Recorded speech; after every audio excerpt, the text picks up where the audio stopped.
And welcome to this thing that we're doing. Can you turn me up? I sound quiet. I am. Oh, thank you. Now the people can hear me. Hear me, Rob. Well, we know the audio's working. Feedback Amateurs. loop. We're dealing with amateurs. Feedback loop, big time. We are live right now on every single platform in the world. We're live on all of our platforms that we have access to. For those watching, we are Bad Tacos. We are actually in the process right now of prepping for our Was It Good podcast. We're actually going to be discussing the new Jordan film. Jordan Peele. Jordan Peele, thank you. The new Jordan Peele film, Us. A take on the American people. Just kidding. Well, maybe not though. I mean, We'll get into it. yeah, we should break it. We'll break it down. Those are listening. You know, we're on the Twitters, the Twitches, the thises, the that's. Feel free to ask questions like Why is the sky blue? why are you all even here? Why is the movie called Us and not We? Or them. We. Or I. We. Ravi, can you do me a favor? Sure. Can you move to your right a bit? Yeah, like right there. Post up right there. Right there. Yeah, for the kids. Wait, I don't want kids watching this. If you're a child, please do not watch this show. We are talking about a rated R movie, and it's past your bedtime. Super past. Do we have the document, the opening statement? Well, that's your job to write, Mr. Host. Let's do mic checks. Krishna, wait, what is this? Am I one? Is this 1, 2, 3? I think it's 1, 2, 3. What do you mean? In terms of who's 1, who's 2, and who's 3. It was. Did we line it up? It was 1, 2, 3. Yes. Because we were gonna make Krishna 1. Yes, but then we flipped the entire table around. My master plan worked all along. Like you knew. Ravi, can you talk? Hello, I am talking about the talk. Talk about Everybody- the CGI in Black Panther. in Black Panther? God, no. Get angry about it though. Listen, the Black Panther CGI was some of the worst stuff I've ever seen in my life. Is Justice League the greatest movie that ever was? It is the greatest DC pile of bullshit that I've ever seen in Okay, my Christian, life. what's your rebuttal to that? My rebuttal is butts don't need rebuttaling. I just blew your goddamn minds. He sounds really loud. Also, I think I sound quiet. why is your... Oh, because we got blue going. You're very, very yellow compared to us. What are you trying to say? We're fixing our lighting. Where do I go to watch this stream? You can't. let's say I'm on Instagram and I want to watch How's this on How's something that for else. He's really dark now. What do you mean? He's really dark. Guys, I'm right here. You know, I'm very insecure about this. Well, now he's black. He's like white now. It's a little overexposed, a little dimmer. That's better. That's better than it was. I He's mean, not it's as closer yellow. to us, though, so that's what we're going for. Ravi, tell us why you're wearing a beanie. Um, Also, you're back to you're back to leaning. So both of you guys are getting into the habit of leaning to like the edge of the screen, just for our streaming audience. I don't care. Wait, hold on a second. I won't usually be like this. It's just because I How's have my that? computer here. That's better. And I'm You trying to can knock out adjust your the- camera too a little if you want to line it up with you. I can hear you breathing. Ravi, can you tilt your camera down a little bit because your graphics will cut your face off. There we go. Show us your biceps. Just kidding, please don't. Okay. Let me write the intro. Hold on. How is that? Let me write the intro. What is he doing? No, that was the ball that was on this table that rolled and fell down. off. Wow. The ball that could. Yes, I am He-Man. All right, let's everyone talk at the same time now. We're all talking. So this about is the story that Where's never the, ends. I mean, that's got to be super annoying for people listening. What? We should definitely do the mic checks before we go live. No, it's fine. This is the part of the process. This is behind the It's scenes. true. They want to learn, of Ravi. how Don't the podcast don't gets set let up. the people not. Where's the outliner, Juno? Oh, It us. I is, got it. yeah. I don't want to tell everyone our secrets. our process of where we hide the Our micro Secrets of my life, Olivia. So while Ravi gets ready with his intro, for those interested in making a podcast, Don't. this is one way. Well, true. The market is oversaturated. We don't need more competition. But if you are interested in making a podcast, there's always a good amount of pre-planning that should go into the process. Getting your audio equipment set up so you have a good, clean record, having a basic outline and bullet points of what you want to discuss in the podcast. You don't want it to really be too much off the cuff just because you need to have some idea of where it's going. We like to do loose outlines on this show just because we all know each other pretty well, what pushes everyone's buttons, what gets people engaged, what doesn't get people engaged on this show. And, so generally I put down our talking points and then, we'll add or subtract from there. And then Ravi writes out the intro, and that's kind of how we do the show. I've bored everyone to death. Yeah, you bored me. Yep. But that's part of the process. If you're interested in an exclusive Bad Tacos mug, you're going to have to wait a little bit because we haven't actually started branding our merchandise yet. So, too bad. We got to figure out that table. Which one? Behind That- me? No, that. You can hear. Yeah, it definitely comes on the audio. Yep. So we might have to look at doing the arms. Like like the nice ones that have the shock absorber built in so that you can bang the table and not get that per se. Or maybe get like a memory And so forth. foam And so forth. and so forth. tablecloth. Or, If hear that me out on exists. this, guys, headsets. I don't know if headsets are gonna help, honestly. Headsets always help. They make us look cooler. They show more of my face. So as you can see here, Krishna is bald, and Ravi is wearing a beanie to cover up his balding hair. You're balding? That's why he's wearing the beanie. There's also a cat in this room. We don't know where it is. It might kill us. You might see murder live today from a cat. Just kidding. We would go viral. He's not murderous by any means. For fans of Bad Tacos Media, you might notice that this is a different locale than we have ever done in any of our streams before.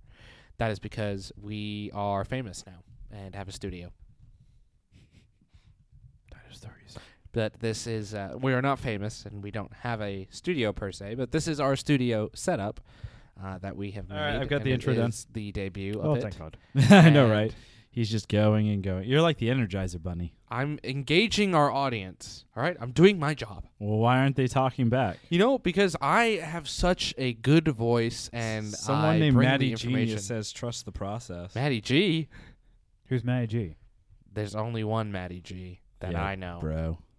The Maddie G. The Matty G? You know who it is. I do. Thanks for watching, bro. We love you. You know what's interesting? For some stupid reason, though, the chat's not translating properly. Yeah, of course not. that So Gothic? you're monitoring chat, Gabby? I've got the chat and all the streams up, so I can Okay, take cool. take a peek. Do we want to get this show on the road? Is everyone ready? Let's do it. I do just because I'm tired and kind of want to go to bed. You're going to stay up watching Star Trek Discovery with me. I'm only 2 episodes behind where you're at now. Wow. Okay, here we go. Ready? I'm going to count us down. In Right. 5. Make sure you hit the record on there. That's what I'm counting down to hit the record on. And then I'm going to give you the little finger. And then I'm going to actually switch to your ISO to do the intro. And then I'll go back to the wide. You see, I'm really producing here. Some people say that I'm not a good producer, but other people say I am. Don't ask me. That really narrows it down. Don't ask me who the people are. Also, don't ask me who said that. All right, everyone ready? I'm just Yes. double checking our chat real quick. So no. I see something came up. Oh, nice, excellent. No, just letting people know. Yeah. So obviously, we're about to go into the podcast. You can definitely hit us up in the chat as we're going through the podcast. If something stands out, lucky you will get to have your question answered in the podcast to our billions Okay, don't be organisms that don't listen to our podcast. don't be so modest. It's trillions. Trillions. Okay. We figured out how to breach time, Apparently. and now everyone's watching us. All right, we're gonna start recording in 5. I should probably get to my thing, huh? Do we actually want to go through the outline? We haven't gone through the outline yet. I mean, I've got it up. I don't want to spoil it for people. But we as hosts have. I think we should we do it the way we do I it. mean, technically, is the host, and we are responding to it, I mean, there are so. definitely things in here I don't want to talk about, such as the themes. That's so boring. That's like the most important thing to That's talk actually about. the most interesting part I also of the don't movie. want to talk about the story or the plot. So what do you want to talk about? What in is this movie? podcast I about? primarily want to talk The about CGI? that one CGI scene that annoyed me to no end. And it's not technically CGI. It's actually I actually know what camera scene tricks. I know or what scene whatever. you're talking about. Blue screen?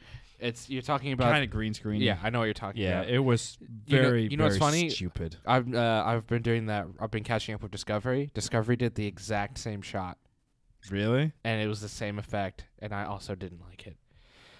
All right, so maybe it's a new Hollywood trick. Here we go. It's a fucking dumb Hollywood trick. In 5, 4, 3, 2. Welcome to Was It Good? I'm your host, Ravi, joined by my two brothers, Christian and Arjuna. We just watched Us, a movie that is not as scary as Get Out, but it does have the layers that Get Out. Oh, fuck it. Do it over. Fuck it. I fucked it up. Fuck. We're live. There is no do-overs. Okay, go ahead. I'll just clip it off. By Jordan Peele, right? That is the guy. All All right, I'll count you down. Yep. 3, Yep. 2, 1. Welcome to Was It Good? I'm your host, Ravi, joined by my two brothers, Christian and Arjuna. We just watched Us by Jordan Peele, a movie that is not as scary as Get Out, but does it have the same layers that Get Out had? We're looking at the pacing of the film. Did it scare Arjuna so badly he hasn't slept in 2 days? And how does this film relate to Get Out? Quick spoiler, it doesn't relate to Get Out. I tricked you. Also, spoiler alert to the movie. Also, you said that we just watched the movie, and then you said, have I not been able to sleep for 2 days? So there's clearly a continuity error within your intro. We are Brad Tacos. We do go beyond space and time. So, it's Christian, as you've you've already started talking. Let us know what did you think about the film? Like fine. From a broad perspective, from a broad perspective, from a bird's eye view. from an upside down triangle. So this movie was interesting on a couple of different levels. One, because it's Jordan Peele and it's following the outstanding success of Get Out. The movie was quite hyped. A lot of people were very excited for it, and I think that led to a certain amount of expectations around this movie. And so I think for many people, myself included, we couldn't help but feel like, going into this movie expecting something incredible, like a mind-blowing movie, perhaps something that takes movie making to the next level, right? We didn't get that. I don't think we got that at all. But the movie itself, if you take it on its own merits and you get away from that hype, and hello, Megatron, get away from that hype, the movie was enjoyable. It was really interesting. And I'm still thinking about it more than 36 or so hours. No, 20, more than 24 hours later. So that is a good sign. And I'm sure as we get into this, we'll go into the nitty gritty because upon further review, upon thinking about it, the movie is deeply layered. There's actually a lot to discuss, and I'm sure we'll get into it. But from a surface level, I enjoyed it very much. It's just unfortunate that Jordan Peele, it sort of became the victim of his own success. I think the movie, it was hurt just a little bit because the expectations going in were so high. I agree with that. Actually, that's part of the reason I left crying. You weren't crying. Arjuna left the theater crying because, Arjuna, do you want to talk about the horrors of the film? And Yeah, I'm so forth? still questioning my existence in life and if I am even in control of anything I do. But it's also freeing because there's no consequence to what I do. So I can literally live freely and do whatever I want. And I know I'm not in control. I am the tethered. I live underground. Oh, you're a shadow person? I'm a shadow. Spoilers, by the way. I think we said that. Thank you. we did say that right in the beginning. But, Well, just in case. this cat behind me, for those watching, if you're listening to the podcast, I guess you can't see it. But if you're watching the live stream or the restream of the live stream, There was a cat behind me who is controlling us, and we're just puppets. We're just puppets. He's the puppet master. Yes. I knew it. So, So what did you think? what did I think? I mean, I think Christian hit the nail on the head. I went into the film with insane expectations, and I'd like to actually talk a little bit about that. Before this film even came out, when the trailer first dropped, Christmas Day. there was a lot of hype around, oh my goodness, one of the greatest directors of all time. He's doing something even more crazy. This is going to be, based on the trailer, people were saying this is going to be on the same level as Get Out, which is a little insane. Like, if we go and look at Jordan Peele's history, Jordan Peele is not known as a horror director. He is a comedic writer. That is what he's known for. Before he did the Key and Peele, he was doing Mad TV. He was a writer there, as well as producing, some directing, and also acting in a couple of skits here and there. So he's not known for his horror genre. He really did break out as the big time new director on the field. Came out. What happened at the award show? Everybody, what happened? Which one? The Oscars. He won an Oscar? He won an Oscar. Oh, that's right. Oh, the writing Oscar. He that's won the writing Right. Oscar, which in is 2017. right. Which is what kind of everyone was like, oh my goodness, he is the newfound something or other. Yeah. So I think there was a lot of hype that was built up around this, a lot of speculation. The really interesting and nice thing that Jordan did with his team with this film is they gave you barely anything. We were walking into the theater, and I was saying to you guys, what do we know about this story so far? We know a family's on vacation. The son's name is Jason. We know the son's name is Jason, and we know that, these people that look alike appear. We also know that And- the family really likes that song. 5-0. I got 5 on it. Yeah, that one. Is it really about drugs, by the way? Yes, it is. I Checked the Wikipedia page. I wouldn't know because I don't do drugs much. Drugs do me. Why would you say it I like am the that? drug that drugs consume. Well, I kind of want to go off your point, Ravi. But one thing that you said that stood out is like Jordan Peele is like one of the greatest directors of our time. But I think going into that hype, he's directed before this one movie. Oh, my point wasn't he's the greatest. Right. My but point was that's that his my, elevation. my point was that I think, media and some critics and so forth blew the hell out of everything. So could he potentially go the way of M. Night, where you're always chasing to do the Sixth Sense again, but you never quite get there? that would be unfortunate, but yeah, you could see a universe where because that happens. isn't that what happened to M. Night? He did the Sixth Sense. It was helmed as like one of the greatest films of that time, right? With the Sixth Sense, with the big twist ending. That two twists. right. That's what two was twists. revolutionary about the movie. It Right. had two twists that people never saw coming. Exactly, and that is what M. Night Shyamalan became known for, right? He always had to have the big twist and the big punch, and every single movie that followed, some got close, right? Unbreakable was very good, Split was very good, but Signs was good. The best The one. Village. The Village was No, The Village sucked. was okay. The Village was a good film, guys. I don't know what you're talking about. But none of those films reached the success and none of those films were as good as The Sixth Sense. Is that what we're going to potentially see with Jordan Peele here? Where all of his movies, fairly or not, are going to be compared to Get Out, and he just becomes known as this one-trick pony a little bit, and everything might not quite live up to the success of that. I don't think it's going to be a M. Night Shyamalan type of situation. I think M. Night Shyamalan, what happened there is kind of a guide, if you will, for new directors like Jordan. You can, if you're Jordan Peele, you're definitely kind of sitting there. And let me backtrack a little bit. Our opinions of what we've just said in the last 5 minutes or so, we are in the minority.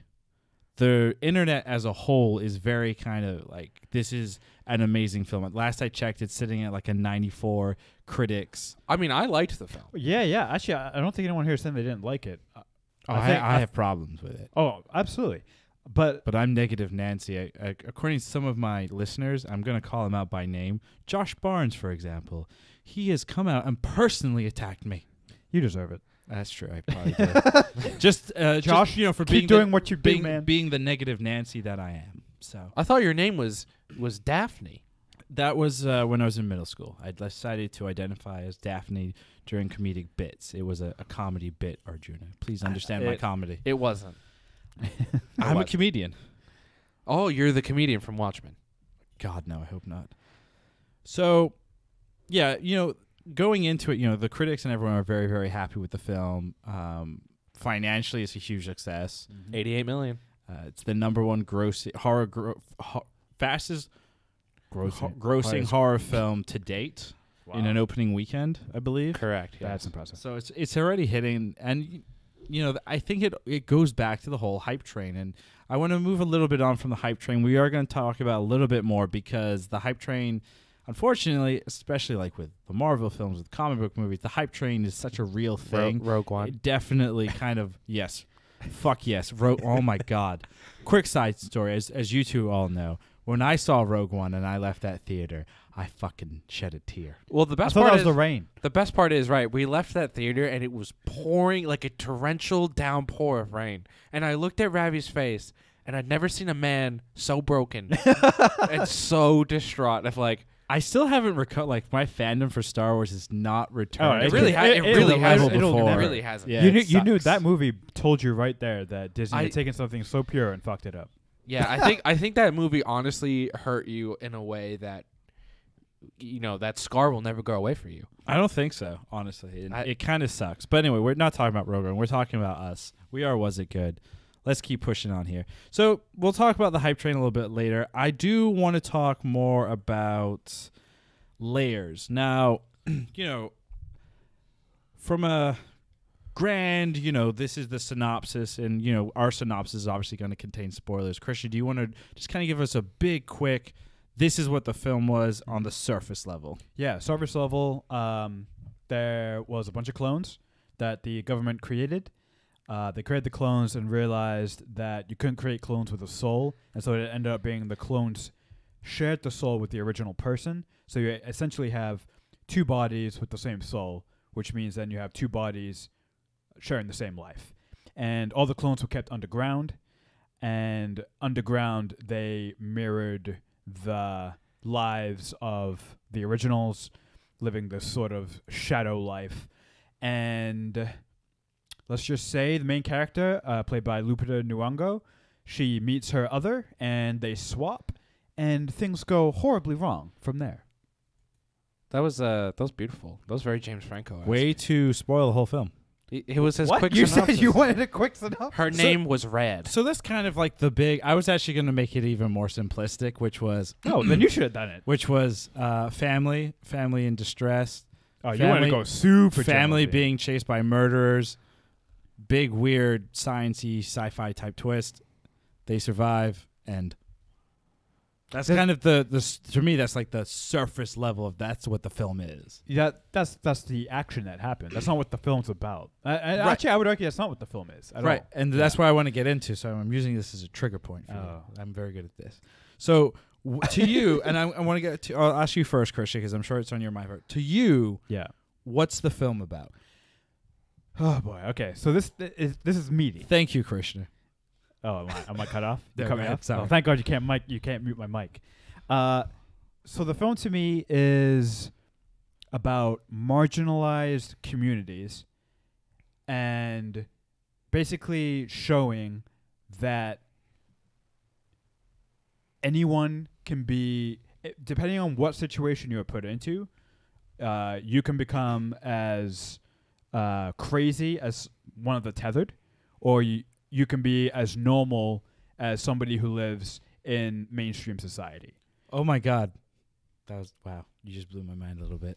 No, but that's exactly that's what the film is. It takes two people, right? One from mainstream society, a person who lives among the crazies and who is essentially crazy because that's how they grow up.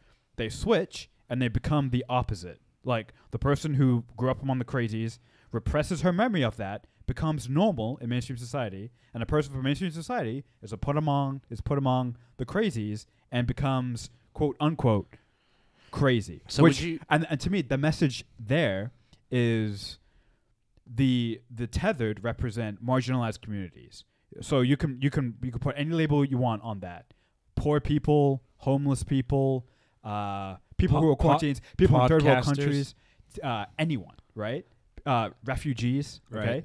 And you take, and we like, and especially in today's society, we like to label everything. and put up walls, metaphorically and literally, right? And label ourselves as one kind of person and somebody else as a different kind of person. And I think this movie was trying to show that when you take anyone and put them in a certain community, it's actually very easy to become that. And therefore, perhaps we shouldn't. Well, the movie I don't think it actually has a message on whether you should judge or not. It's just showing you how easy it is, over time to become perhaps what you despise the most. I think that's an interesting take. I actually didn't think of it that way. Gina, what did the film to you represent? Well, I think there's two main themes to this movie. There's duality and there's classism, which is a lot of really what Christian's already hit on. But I think the obvious one being duality, with the very obvious being that there's a copy of every single person, and that they are tethered and they live almost identically the same lives, but in different circumstances and situations. One lives above ground, where you have all the fixings and nice areas of life, and then the other lives underground, living the exact same life, but without the benefit of the sun, without the benefit of any food other than raw rabbits, without the benefit of language. Without the benefit of language, right? All of these things that are kind of taken for granted. So I do think that what Jordan is going for here is deconstructing what society is, what class is, and what identity is of an individual and a human being. Now, I read an interview with Jordan Peele saying that his inspiration, the first time he came up with the idea for the movie was when he was, I believe, a student in New York. And he would take the subway late at night home, and he would see his reflection on the subway, and he would see that mirror image. And so that overriding theme of duality and seeing that reflection of yourself, but it's not quite you, right? It might look like you, it might be you, it might do everything you do, but that is not exactly you. And so, knowing Jordan, he probably smoked a ton of weed and really thought about that idea. And I think he did it sober while he was at his in-laws. I think I think the big thing with this movie, the big plan of The Tethered is to hold hands across the world, which is across the country. Well, I would assume this is a worldwide phenomenon, or is it just an American phenomenon?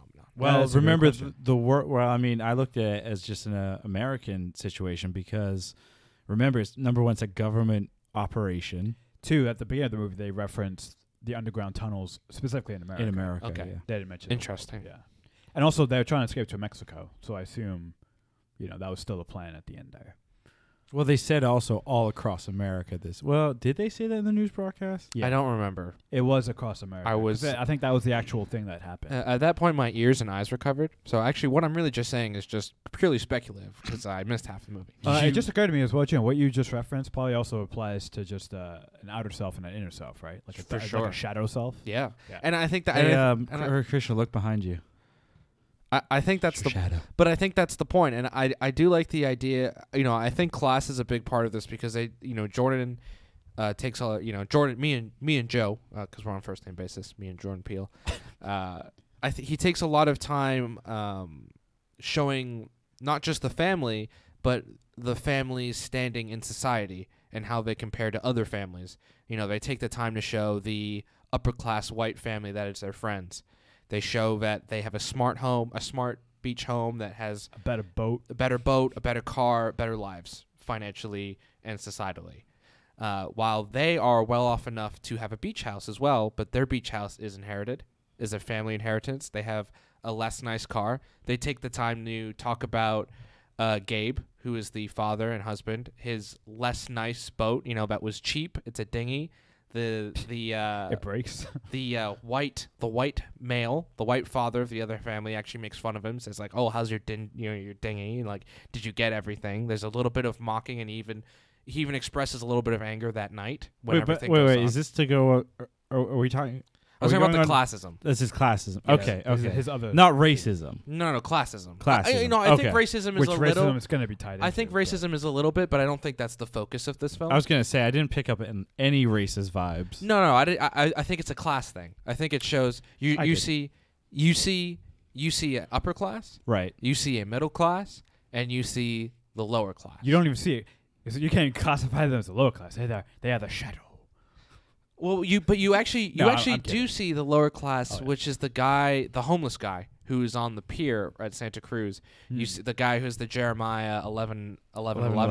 You see him. He's the first victim. Yeah. He's the first person that dies. The lower class guy dies. No one bats an eye, right? Yeah. It's just, he's gone, and he's the first person that's there on the beach who Jason runs into. And then as middle class and upper class people start dying, it becomes a news phenomenon. So I think all of those types of things are very intentional by Jordan to show the classism and Actually, express it. that's something that just occurred to me with the Jeremiah guy, is that when they're driving by, present day, and he's dead, she doesn't really have much of a reaction, which is interesting because it's not her who saw him, it's Red who saw him. Right. But so that just occurred to me because I remember thinking that during the movie, I'm like, she doesn't really react to that, and that sign should stick out to her like a lot, right? Right. Since that's such a pivotal part of her life, she would remember all of that. Right. And she doesn't. She barely reacts. And Well, I remember thinking that was weird. But then. remember, But then I remember it's not her who saw him. well, So she still shares the similar memories though. With the tethered do. Well, because she did see True. the tethered version of him as she was going down, which they illustrated. yeah, but yeah, I guess, yeah, I don't know. if Yeah, that's because the same remember thing now. they're shared copies. They still share the same memories, or or at least that's what I thought. or it's not the same though. It's And like so forth. they experience different. They experience it. They experience the same actions, but not exactly the same. Like what they Gotcha. see is different. Okay, that If makes that sense. makes- No, like that that- makes that- sense. it's Yeah, almost like- because It's almost like they're acting it out underground. right underground. So So you brought up a point though, on Arjun was going on about classism, and then you said you did see some signs of racism in the film. Oh no, I was just kidding. Well, I was gonna make a joke like I didn't see any Indians or Asians Mexicans. and, Mexicans in that movie. So Indians yeah, don't exist it in was Santa racist. Cruz. I didn't also see any Martians, so alienism too. Good call. Yeah. Didn't see any dogs. That's true. Actually, I didn't see any pets. There were rabbits. Petism. There were so many rabbits. The rabbits were a food source. They weren't pets. Fun fact. No, Jason took one and had it in his lap in the last shot. So fun fact about the rabbits, the noises were made by Jordan Peele. That's his cameo in the movie. That is so weird. He also did that when he was high. He also cameoed as the deer voice in Get Out. What dear voice? The deer who's like slowly whimpering and dying and when they hit it with the car in Get Out. He did the voice. Jordan Peele has decided. Does he know he's a human? he's gone beyond human. He's now animal voices. Like what? Did he research like what animals sound like and then just mimic them? He's Because dancing. that's like cheaper than recording an animal. Jordan Peele is officially dancer. Yeah, apparently. They Jesus. wanted. They really need to save money on this thing. So moving right along, I think we hit a lot. We hit on a lot of these. Well, what is the themes. movie to you? Oh, I mean, You keep trying to escape from this. You don't want me to answer this because you'll both roll your eyes. No, but Well, you have to, though. You have to say it. So yeah. to me, the film It's a horror movie. is a horror film that is meant to make you jump, and that is in part why I wasn't super thrilled with it. Because while these themes are super cool, they are not, to me, super apparent. Not like with Get Out. Get Out was... I left Get Out after watching it, and I understood what I saw. This, I have to think, which I'm not saying is a bad thing, and that makes me sound like some kind of bigoted idiot, but... in this day and age where Hey, I you need said to, it, man, not us. I need to run fast and go fast. I just wish a couple of these themes were a little bit more apparent. And then the other thing, and this is more of like a personal thing, and this has nothing to do with film critic type stuff, or there's no right or wrong to it. But for me, I'm also trying this thing where I don't go into a situation and try and figure out what's the negatives, what are the bad things that this thing is trying to show me in my own world. Films, right, for me, they're supposed to be an escape. But no. That is what they can be. Sure. That's not a universal definition. Some I- films I- are made to make you think. I said, for me, Well, then this is what I want. But not every film is made for that. No, of course not. Okay. As long as you know that. But I still want something to let me escape a wee bit. Because otherwise, then go see your Marvel movies and your Star Wars. what was that? Was that a Boston As an accent? attempt at a Star Wars. You want to go see your Star Wars? Star Wars. Star Wars. I still think you can hit upon both. Mm-hmm. and I don't think I mean, Get Out clearly did that.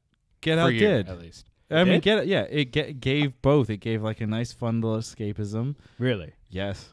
The whole interracial dating didn't, that was an escape for you to see that?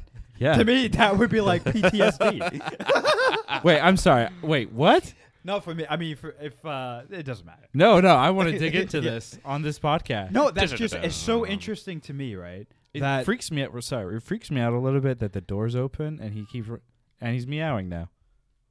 Just so you're aware, He's got his toy we have in a his cat, and the cat wants to play right now. We apologize that the cat is ruining the high audio quality of this podcast.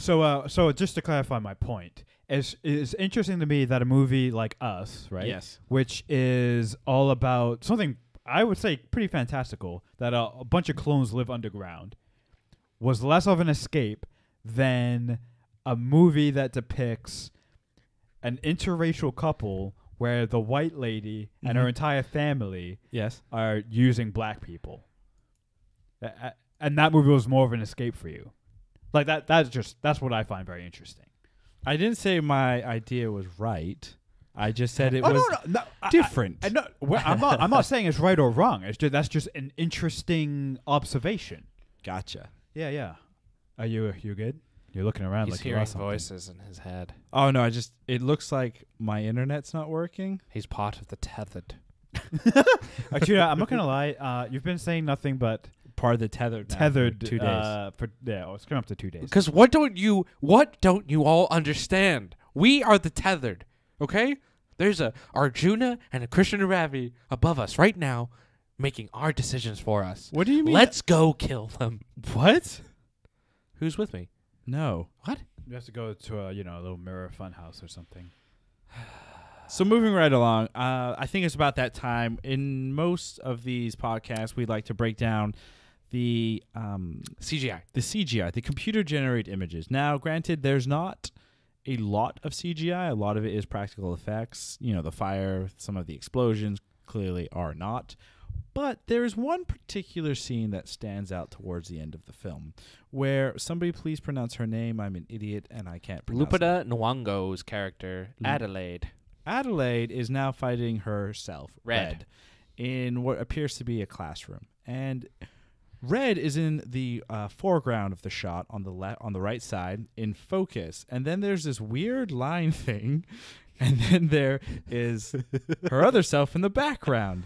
And it is poorly done. It reminds me of a student film I did in college where actually Arjuna here was in a similar situation where he was basically we need Arjuna in the same shot, on two different sides. And we basically took Arjuna, took our two camera angles, did a crop, and then stuck it together and said, that works. I'm not going to lie. I think our version might have looked better. Well, I made sure we lit it to a degree so that it kind of blended nicely. This just looked like they took the pen tool in Adobe Premiere, poorly cropped it, and said, you know what? That works. So I've been watching Star Trek Discovery, and I swear it was the same editor or the same something, but the exact same thing was in that show. And then a thought occurred to me. Oh my God! How long has this been going on? Of using like people in the foreground, then blurring out the side and having like the background. It was. I mean, it was weird. I totally understand what you're saying and how it looked weird. I guess the feeling I got from it when I saw it was supposed to look a little bit surreal, kind of like dreamlike. Sure. So that's why it looked so weird. I didn't look at it hard enough to see the flaws. I mean, guess. for me at least, I understand where Ravi's coming from because for me it took me out of that moment. Sure. And once I went to the fight scene, it was amazing. But in that moment, it was weird because I was like, wait, what? Like, I almost want to say it must be a throwback to a movie because that whole last thing I was reading, like when she's limping and swinging away with her golf club, is supposed to be like, I think, an homage to The Shining, where Jack Nicholson is limping around with an axe. So I wonder if that shot, where it looks so poorly done, is almost like a shout out to a movie, maybe an old horror movie that Jordan really likes, and he made it look bad on purpose. So like a callback to a horror movie from the 80s or something. Maybe, but it doesn't match with the rest of the film. Like all of a sudden you have that one random shot where it sticks out because of how poorly it looks. It doesn't stick out for good for me. It doesn't stick out for good reasons. It sticks out for bad reasons. For great reasons. And that was one of the interesting things I did read on Rotten Tomatoes is somebody had said, once you get through Jordan's homage to every single horror director out there, you're left with this story or whatever. It would have been fascinating if he kind of went into it and didn't necessarily do homages to everybody and just kind of told his story. It's cool to like honor Hollywood and all. I almost did and so forth. God damn it. 100%. I almost just did it again. Wow. Somebody else talk. Well, so going off of that point, so something that I wanted to talk about that I think was a big story coming into this movie was Jordan had talked about how he was upset that people didn't get that Get Out was a horror movie, that some people thought it was comedy, right? And he said, I strictly want to make Us, like, very obviously a horror movie. Yeah. And I came out of Us, and I liked it. But to me, it's not a horror movie. It's a thriller. It's like an action thriller, almost. Mm-hmm. With a little bit of psych. With a little, with again, potentially even more humor than in Get Out. It was funnier than Get Out. Like, Winston Duke, by the way, my favorite great. part of the entire movie. He's great. And so that was confusing to me. And then, kind of going off of your point, like Jordan not making his own movie and having all these homages to horror and everything. And I feel like Jordan might be missing the point of what he actually wants his movies to be. Or I think, because I think when a lot of people think horror, they think blood, guts, gore, very classic, like 5 to 10 people in a movie. They all kind of dwindle down to like 1 or 2, and that's kind of a horror movie. A horror movie truly scares you visually, right? It truly creeps you out. You get goosebumps. You are frightened watching the movie. I can't say, like, as someone who is very squeamish in movies and gets very scared very easily, I can't say I was like scared for most of this movie. Certainly there were parts where it was a dark corridor or whatever, and it's very thriller-y, but I wouldn't say it was a horror movie. Don't look behind you. I agree. For Arjuna not to look behind him. Don't look behind you. Yikes. He did it. Now you've seen Now you've seen truth. everything. But what did you guys think? What would you classify this movie as? Comedy. Wow. I wouldn't go that far. I would probably say straight thriller. I would say probably, if I had to label it, like a slightly scary thriller. I would say, or a suspenseful thriller. How about that? I would say it's a gore fest. Close to it. Really? I don't think it... I thought it was pretty gruesome for... and I classify it as gruesome just because you have the kids killing people. When you cross that line, it's almost, to me, it's almost as bad as like Saw, where the person's cutting his own leg off, because you're crossing a line. Because you're not, the average person is not going to go see a 10-year-old or 12 or however old the daughter was take a swing at one of those creepy twins. It's a lot more common now than you. I mean, Kick-Ass has it. Like True. a lot of popular movies now has kids killing people. I mean, maybe I'm misremembering Get Out, but I feel like it's almost the same amount of gore as Get Out. I don't remember any gore in Get Out. He impales He impales the brother or the dad with the. Oh, the yeah. But that was. thing. I mean, that was like a That's like 10-minute sequence. They whereas open the head up. Whereas this movie was like, it was kind of from 1/3 all the way to the end. Yeah, for sure. So there's more of it, maybe. And I mean, But- it's pretty gory when like Winston Duke's doppelganger goes through the boat. That was pretty Everyone chunky. Everyone went. Maybe I'm desensitized. Yeah. Yeah, I mean, Yeah. I think that's. I Maybe think that's what the movie Avengers is. Infinity War was more gory. He killed half the universe. I mean, if we're Just going saying. off of like if gore equals death, then yes, Avengers Infinity War is the goriest film of all time. No, All it's time. not. What other film does half the universe die in? I don't know. A movie where the entire universe dies. I'm sure it exists. Touche. Oh, Touche. Sunshine. Sunshine? Not everybody dies. I wish they did. Wow, that's dark. That's true because they succeed in their mission. Let's start a new type of thing. Krishna, Yes. favorite part of the movie, Ooh, I like that. Ooh, that's a great question. and it doesn't have to be like an actual sequence. It could be a certain thing with one liner. Okay. Yeah. Could be the music cues. Could be how it was shot, cut, etc. Yeah. I And actually, so forth. I actually just mentioned it, but where it really was Winston Duke. Like I felt like he was almost like a puppet, and Jordan Peele had his hand up his butt and was controlling Winston Duke, because Winston Duke reminded me so much of Jordan Peele, and it was so, at least to me, it seemed like it was Jordan Peele's humor to the max. So I couldn't help but not see Jordan Peele when I looked at him, and I'm a huge fan of Key and Peele, so I really enjoyed that part of it. And to be honest, perhaps the movie would have been scarier if it had been less Winston Duke.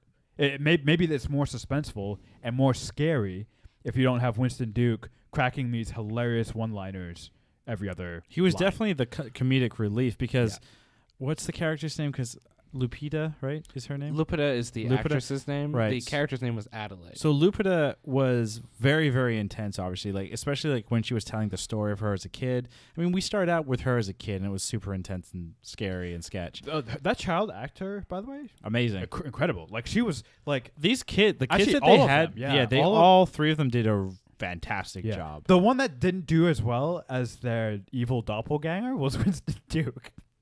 Like Abraham's just. Abraham was just hilarious. Frankenstein.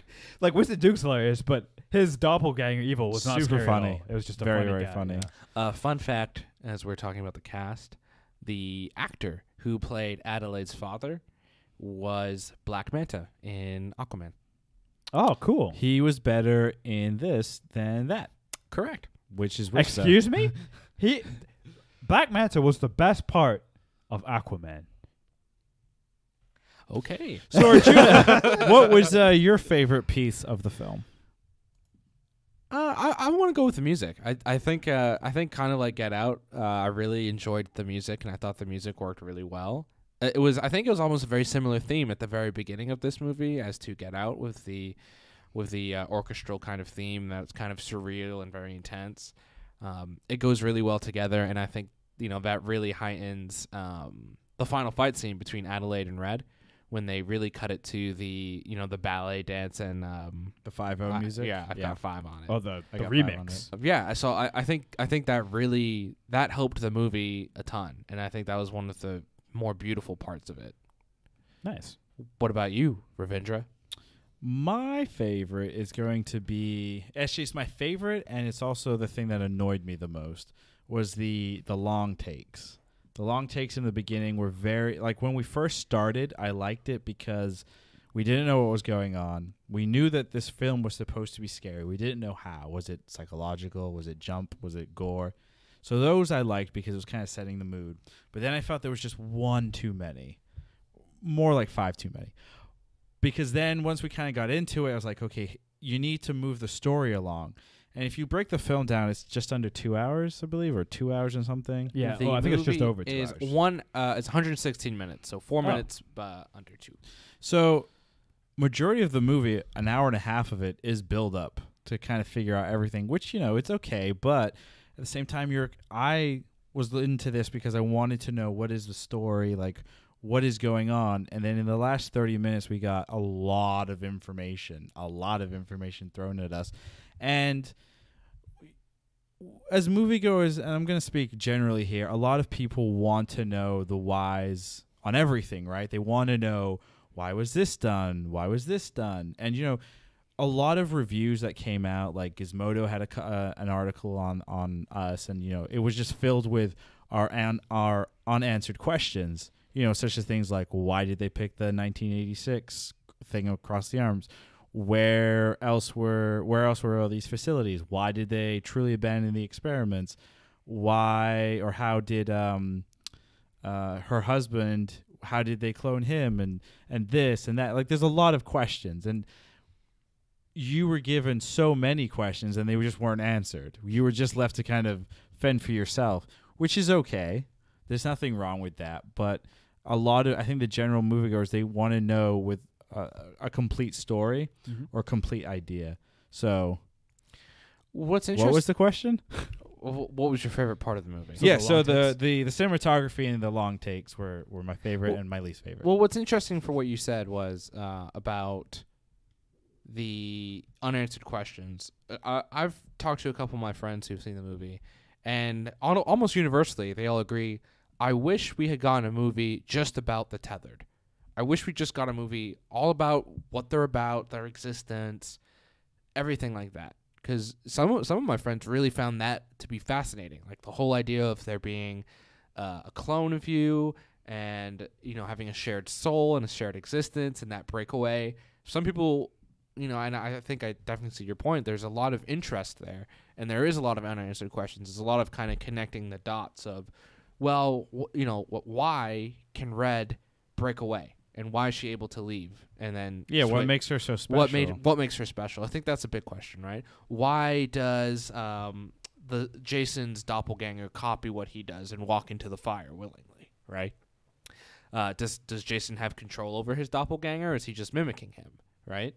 Why is there's tons of questions, right? That you can answer. Endless amounts of questions. And I think what was interesting, too, with a lot of the reviews that came out afterwards, people were writing articles of, oh, this sets up everything perfectly for a sequel. Some were like, well, do we need a sequel? I personally don't feel that we need a sequel.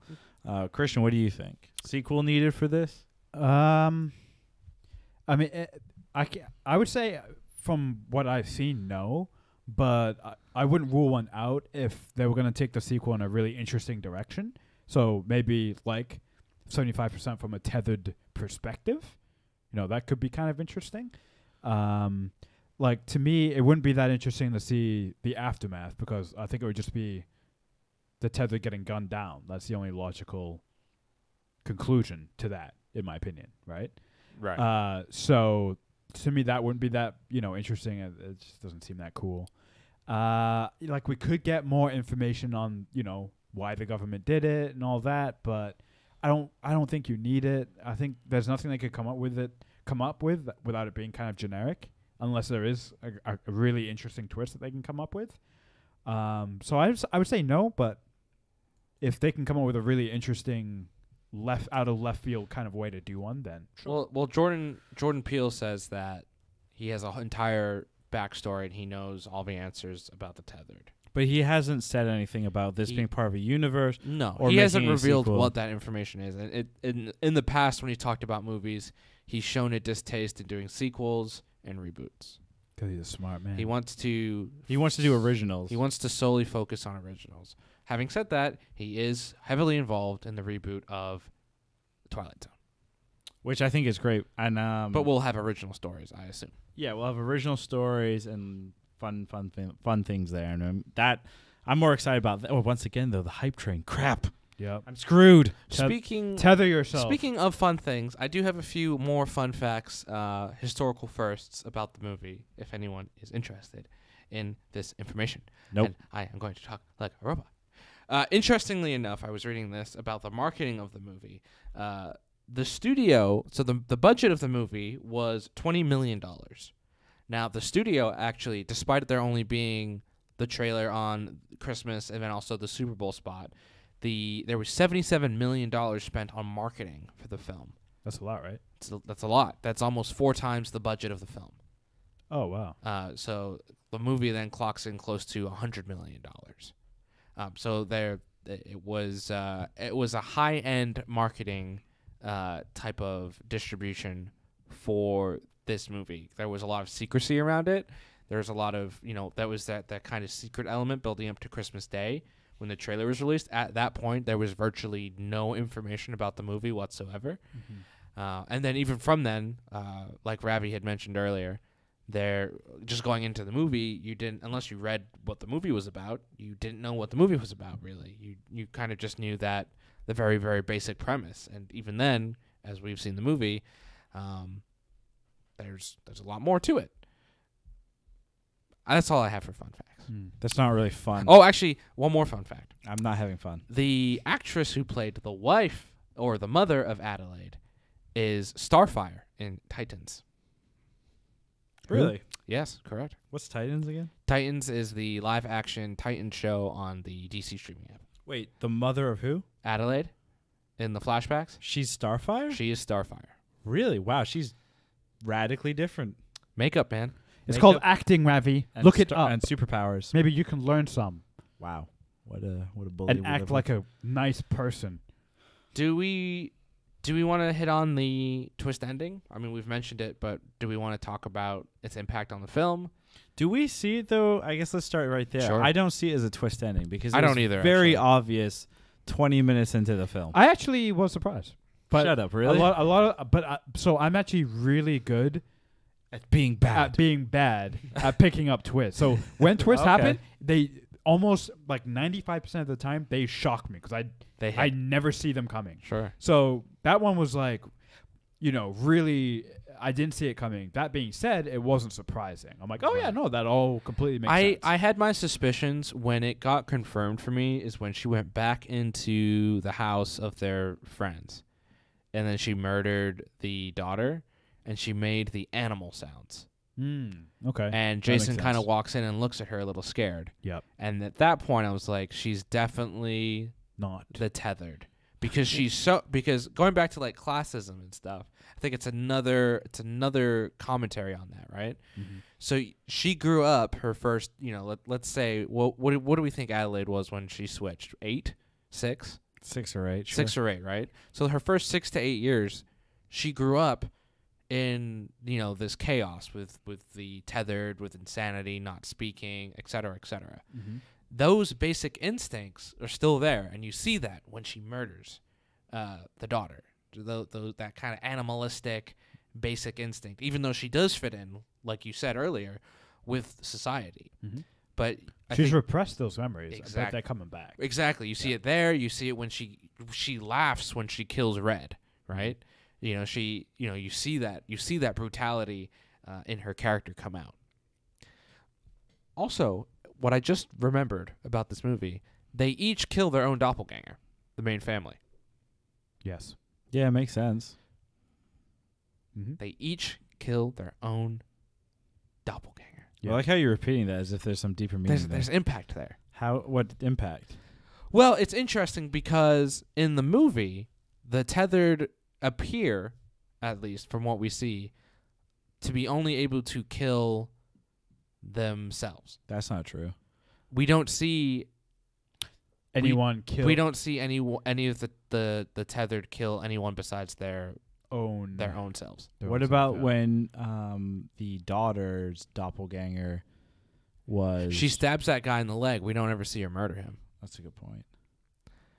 What? I guess you're right. And the reason I say that is specifically for the mother of the mother doppelganger of the white family? of the white family. She The clearly whites? wants to stab Adelaide in the face, But she and she can't. pulls back, and then she like Stabs peels herself. her own face back, like Joker-esque.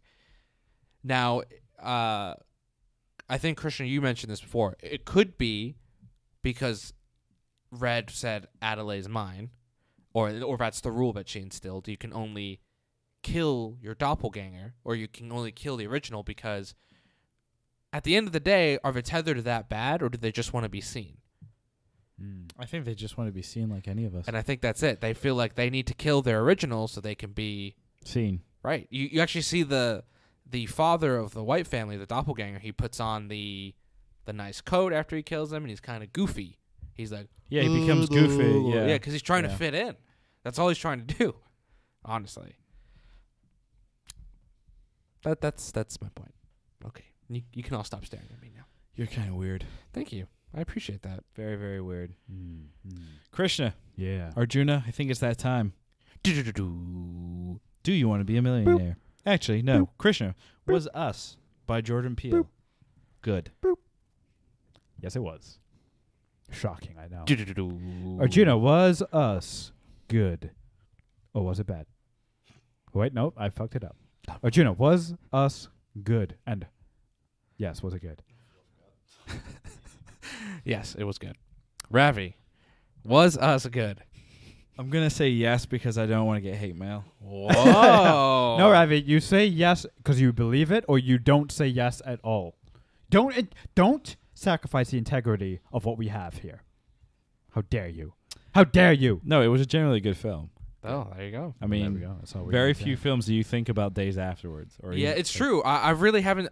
Since watching the film, I haven't stopped thinking about the film. Well, that's because you're afraid that the tether's going to wake up and kill you. No, in all seriousness, like that's the joke I make. But I've really been thinking. I've never thought about a movie this deeply thematically, ever. Really? Like I've really been thinking about the themes of this movie a lot, and I don't know why. It sat with me. It had a profound impact on me in terms of just the message that is trying to be portrayed there. And I think there's multiple messages, like I think a lot of good films have, and those just really have sat with me. And I think that's cool for a movie. One thing we didn't even mention in this podcast, I know we're at the end.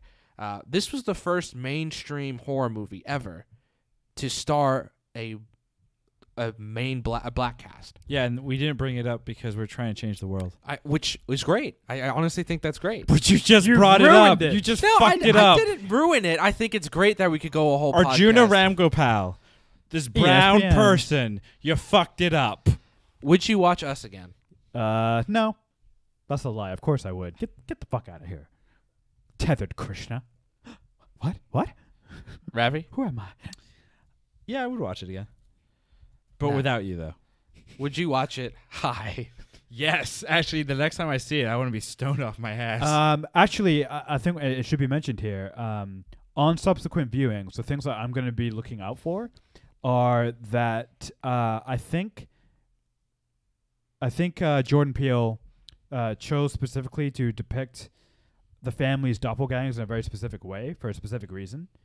And I want to go back and on the subsequent viewings and see what those are. So here's my hypothesis for each one. The reason that Jason backs up into the fire, there's a line on the beach when his sister says he has trouble concentrating. So to me, I wonder if his dark version has he concentrates too much and ends up copying everything Jason does. The girl, the sister, she's always smiling, and you almost never see the other girl actual smile. She's sassy, but you generally She's a teenager. exactly. But her doppelganger just doesn't know how not to smile, right? So it seems to me that the tethered, with the exception of Red, or maybe that applies too, seem to be almost repressed aspects of themselves, or Dark hidden, versions. not Shadows. not necessarily dark, right? Because they're still human, Sure. but it's aspects of each character that they don't maybe have. So I just want to go back and see if that's actually a thing, or if I'm just looking too much into it, which I very well might Could be. Yeah. That's going to do it, folks. Thank you for listening. As you are you're probably not aware of, we do these podcasts live on Twitter, Twitch, on Twitter, Twitch, YouTube, and our Facebook. All on our Bad Tacos channel, Bad Tacos Media. Definitely follow us on Was It Good, and check us out on Instagram at Was It Good BTM. BTM. This was Ravi, your host, joined by two interesting people, Baldy and Tuna. I'm tethered. Oh my God! Please cut it. Goodbye. Hit stop. And those still watching, if you're sticking around, you have any questions, feel free to ask. We know everything about the movie, so we can ruin it for you. Us is actually Sue backwards. Jesus Christ. What the fuck? What you just is solved wrong with the you? entire mystery of the movie. My name is Arjuna. I am a crazy person. Well, we're going to stick around for a couple of minutes here. If you are watching on YouTube or the Twitches or the Twitters, feel free to ask us questions. We try and do this at least once a week. Well, I have a question for the audience. You all come in. We have a good time. Everyone's having a good time. What do you think, audience, was the best quote in this podcast? I am asking not for ulterior motives. I'm just genuinely curious to what you think was a good quote in this podcast, where if you, for some reason, were scrolling on social media and you saw this quote, you would be interested to find out more information. This is just general curiosity. There is no ulterior motive here. I am not trying to get a social media post. For our quote, why don't we do the one you had on classism? Classy. Yeah, why don't you pull one of those out? Because that's going to, not trigger people per se, but at least it'll be somewhat, I think it'll be fascinating. I was thinking for the audio waveform, we would do Christian's take on what explanation. the movie is. Yeah, his, not the, his, what it meant to him or he thinks it means. Okay. That take, right? Yeah. Yeah, that's what I figured too. Cool. And then what are we going to do for the meme? Do we still want to do the memes? Or do we want to... Maybe move away from them. Do you want to do... So that example I sent you, do you want to do something like that? Just because if we're doing the 3 posts and we start matching correctly, we may have to delete some posts to get it to sync up, but it's You a can kind of just- general... We good don't need to look. cut. You actually, to keep the statistics and stuff, you can just hide the photos from your Hold on. grid. Okay, I'll be right back. You right there, Chief? I pooped myself. Not Well, again. our host has left. Oh my God, there's so much light. Oh, this is awkward. Oh no, this is a stranger. Stranger danger. There's a Stranger fat cat danger. right by my foot. He ran away, literally. He did? Christian, I want to, as we're here now, let's start another podcast and Okay. let's call it "What Did You Eat This Morning?" 5 eggs and some chicken collagen. Fun fact about Krishna: he used to eat raw eggs. Krishna, tell the audience I did. about raw eggs. Raw eggs are cold, slimy, and don't really taste like anything. But many of you Tastes are like piss. many of you are weak and couldn't do it because you're weak. Oh, that's nice of you to say. I'm just telling the truth, man. Krishna, where would you what would you give Get Out of a 10? I give it an 8. Get Out? Mm-hmm. Oh, Get Out. Yes. I would give Get Out Well, you already ruined your answer. a 9. And so you give us an 8. Yes. What would you give Captain Marvel? I'd give that I'd give it a 7. And what would you give the Lego movie, the second part? I'd probably give that a 7. What about Black Mirror Bandersnatch? I'd give that probably an 8. What about Glass? What are we talking about? I'm asking Krishna for random answers out of 10. You see, our host leaves and we're mindless. I'd give Glass a 7. So we're going to wrap it up off the online as well because we don't really have anyone watching right now. Mom and Dad aren't even watching? I think they were, but Traitors. They just left. we need to work on our Wi-Fi down here. Yes, we do. We also need to work on... Wait, are you hitting Wi-Fi issues on there too? A couple times it's slowed down on here, yeah. Well, are you uploading video for work? Well, I'm trying to render and, yeah. Wait, the rendering, is it done online or it's done online though?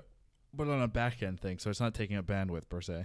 No, shouldn't be. and so forth. Yeah, And it's, so forth. it's a program on here. All right, well, we'll figure that out later.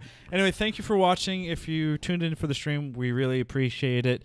The stream is brought to you by Bad Tacos Media. So once again, Twitch, YouTube, Facebook, Twitter, all that crap. Instagram. We will probably be back. I'm thinking for the live stream portion, I want to play some video games, some Halo. We also have to... I talk about life. We have 2 other podcasts we want to do before we One do... podcast. 2. What other podcasts do we do? The infamous Netflix movie called Triple Frontier Oh, shit, yeah, and Wandering Earth. and Wandering Earth. And then we So have... good. 2 incredible and then we have... movies. we are going to try and bring a Shazam live stream next Thursday. Oh, yes. Oh. That will be fun. That will be fun. That will be really fun. What? Next Thursday is April 4th. We're going to live stream Shazam? After no, we're done. our When we come show. back. Our show. Oh, What's Jesus wrong with you? Christ. All right, cut it. All right. Goodbye.